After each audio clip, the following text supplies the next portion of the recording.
Hello, welcome back. My name's Pete Marshall and this one's all about paper. Why I use paper more than what paper I use. What works for me? Paper gives me the freedom to mess up, to loosen up, to experiment, to not take the work or myself quite so seriously. Obviously I used to paint on canvas and board and panel, and still do sometimes, but for the most part I paint on paper and then flat on a table. When I switched to using paper as opposed to canvas, I found, well, it wasn't a craze, I did learn more in just a couple of weeks than I did in many years of painting on canvas. And this mainly because I was willing to mess it up, because the paper's cheap, because I could turn it over. Paper, it became fun. It is fun. Let me show you the setup that works for me.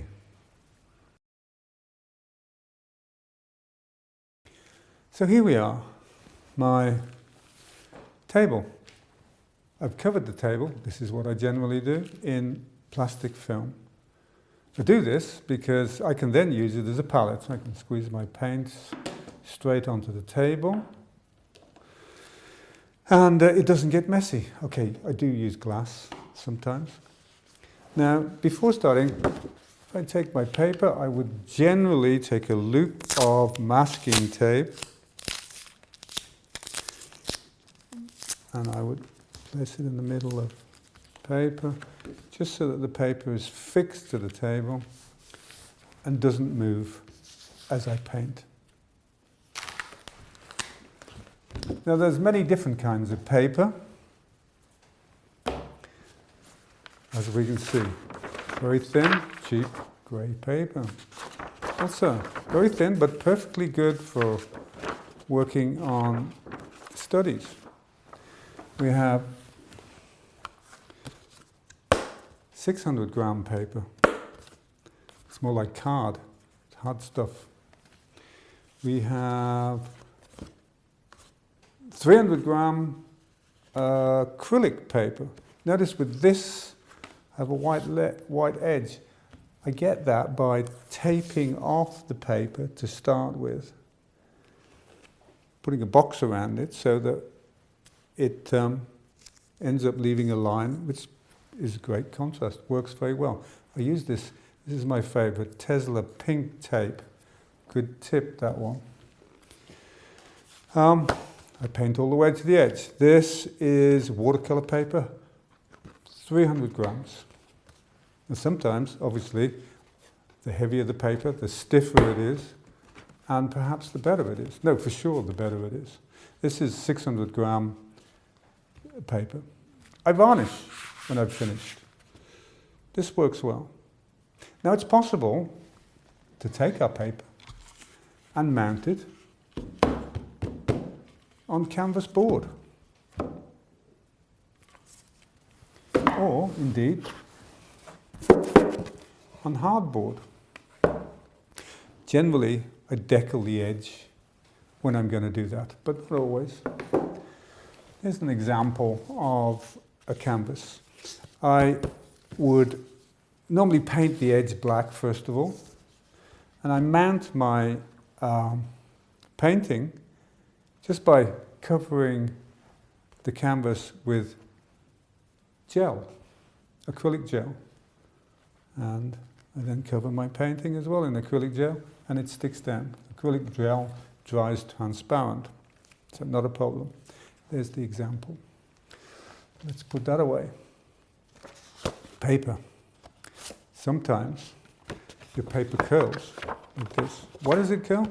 Because I started by covering the paper, it's thin paper. I started by covering the paper in gesso to seal the paper. I do this most often.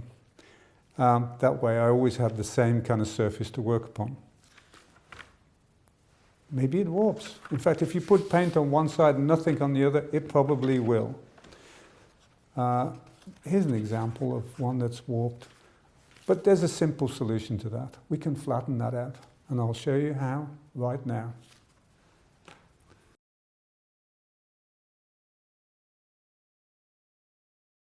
So The simple solution is just wet the back. So we'll just take a paper cloth. Don't have to get it too wet, just enough, just a little.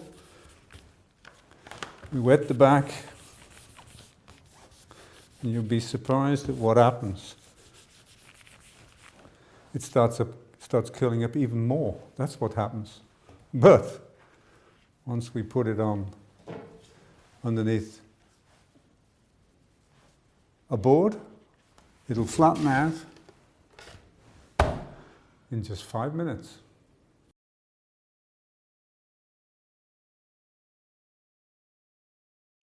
We're just going to experiment.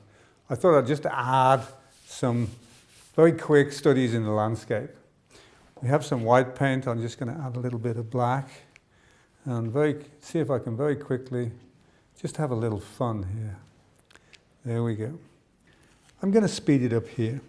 I'm having a stab at doing some simple landscapes using a large brush and plenty of water. So the first one, it's a high horizon, a Dutch horizon, very flat, maybe a windmill in the distance. The second one is low horizon.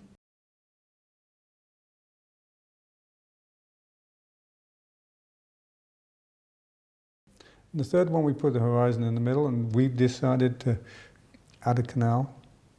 Initially, we decided we'll just put a canal in, but then we decided to add some mountains.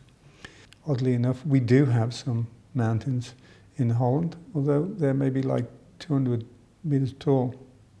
They're still mountains. Well, we call them mountains. We think they're great. They're in the south, somewhere near Maastricht, or what's called Limburg. As you come closer to the foreground, it gets darker, and the same thing happens with the sky. The top of the sky is going to be darker than the sky on the horizon, making it darker to add more contrast here.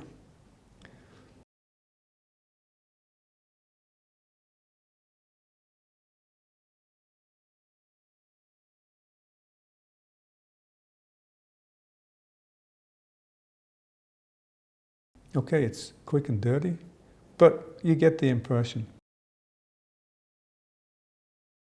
Simple landscapes, 3 simple landscapes, all on the same paper. After all, it's just playing in the sandbank, playing in the sandpit.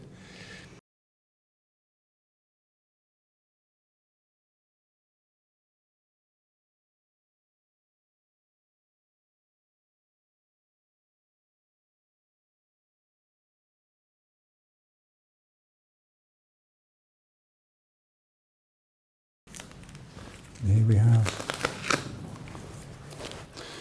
really quick, basic, how we can play with paper.